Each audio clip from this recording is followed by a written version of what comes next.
Welcome to English Grammar Class, Month 1, Lesson 4. د انګلیسي ژبې د ګرامر درس ته ښه راغلاست. د لومړۍ میاشتې څلورم درس. زموږ نننی درس په انګلیسي ژبه کې پروناون یا ضمیرونه دي. ضمیر یا pronoun. Pronoun is a word which is used instead of noun to prevent its repetition in a sentence. ضمیر هغه کلمه ده چې د اسم پر ځای استعمالیږي او په جمله کې د هغه له تکرار څخه مخنیوی کوي. مثلا احمد is a student. He is my brother. احمد یو شاګرد دی، هغه زما ورور دی. په اوله جمله کې موږ احمد استعمال کړ. مثلا احمد چې دا په دې ځای کې ناون ده او په دومره جمله کې موږ د هغه نوم په ځای he استعمال کړ. په دې ځای کې he چې دا pronoun ده، د هغه احمد په ځای موږ he استعمال کړ. Pronouns are divided into 9 parts. ضمیرونه په 9 بخشو باندې ویشل شوي دي. اول personal pronouns، شخصي ضمیرونه. دوم demonstrative pronouns، اشاره‌ای ضمیرونه. دریم possessive pronouns، ملکي ضمیرونه. څلورم distributive pronouns، توضیحي ضمیرونه. indefinite pronouns، نامعین ضمیرونه.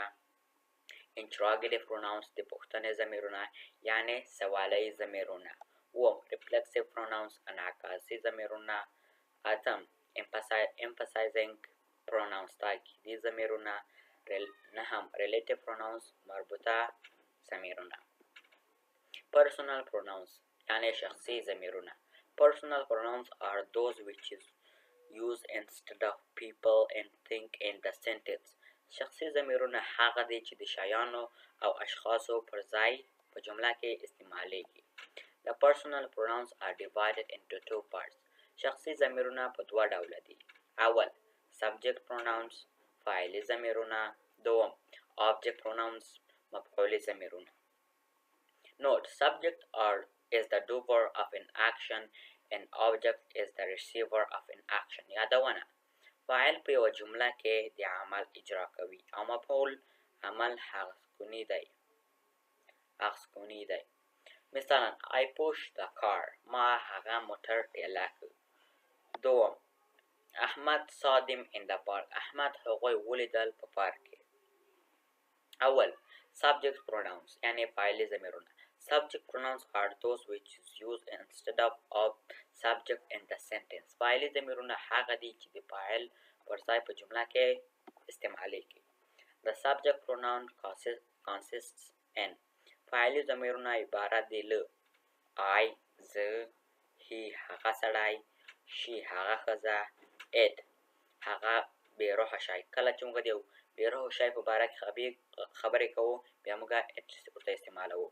you تاسې یا ته، we موږ، they دوی. Subject is the doer of an action. فاعل یو کار کوونکی ته ویل کیږي.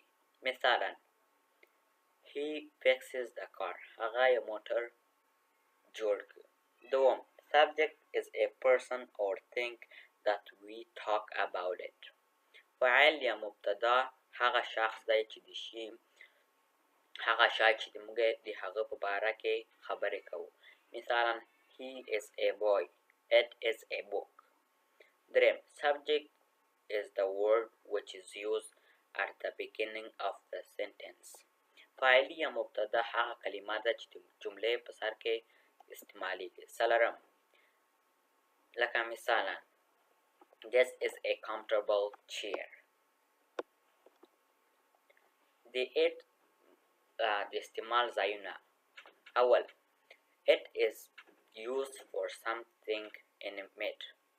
د بې روحه شیانو لپاره کاریږي. مثلا it is a chair. هغه یو چوکۍ ده. چوکۍ چې دا د ځای کې روح نه لري موږ دلته ځکه it ورته استعمال کوو. دوم it can be used for animal when we do not consider their gender. د حیواناتو لپاره کله چې د هغه جسم په پام کې ونه نیول شي. مثلا it is a dog. هغه یو سپی دی. دریم it can be used for the people in the photos. په عکس کې د اشخاصو لپاره هم استعمالیږي. کله چې موږ یو چا باره کې خبرې کوو د هغه عکس په باره کې بیا موږ it ورته استعمالوو. مثلا who is this in the picture? هغه څوک دی په دغه عکس کې. It is احمد. هغه احمد دی.